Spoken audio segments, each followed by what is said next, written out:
Tariki ya mbere z'ukwezi kwa kabiri 2025 ni umunsi igihugu cy'u Rwanda hizizwamo umunsi wahariwe intwari z'u Rwanda. Kuri uyu munsi Perezida wa Repubulika y'u Rwanda ndetse akaba n'umugaba mukuru w'ikirenga mu gisirikare cy'u Rwanda ndetse akaba ari nawe ushinzwe kurinda itegeko nshinga ry'u Rwanda.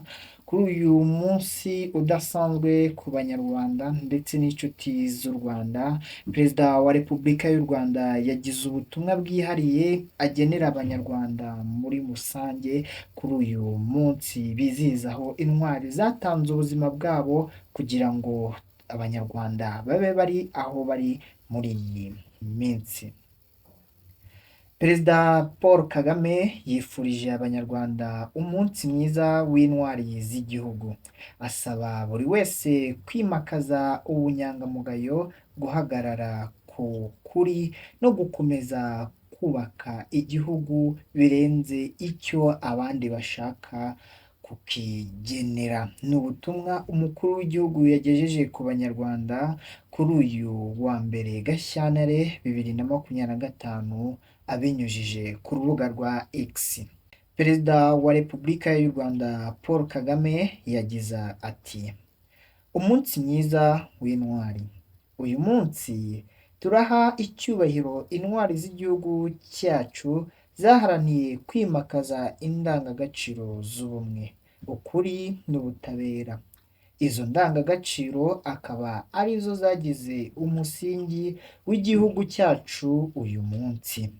Yongeyeho ati: ni inshingano ya buri wese, yaba umuto cyangwa umukuru, guhangana n'inzitizi duhura nazo, tukabikorana ubunyangamugayo, duhagarara ku kuri no gukomeza kubaka igihugu birenze kuri icyo abandi bashaka kutugenera.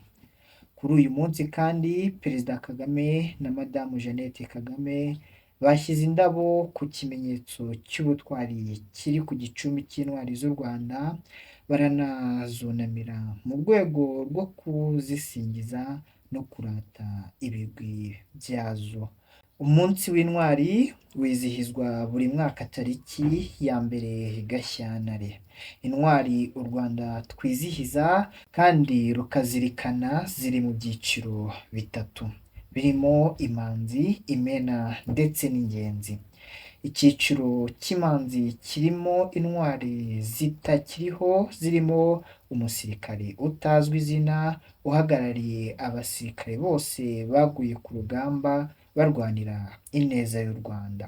Iki cyiciro kandi kirimo Major General Fred Gisa Rwigema wayoboye urugamba rwo kubohora igihugu rwatangiye kuwa mbere Ukwakira mu 1994.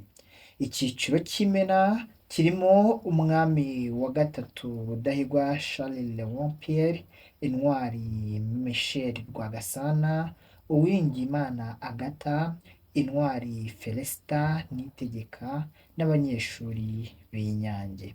Icyiciro cy'ingenzi nta ntwari yari yagishyirwamo, gusa haracyakorwa ubushakashatsi bwo kugira ngo bemezwe kugira ngo bashyirwe muri iki cyiciro.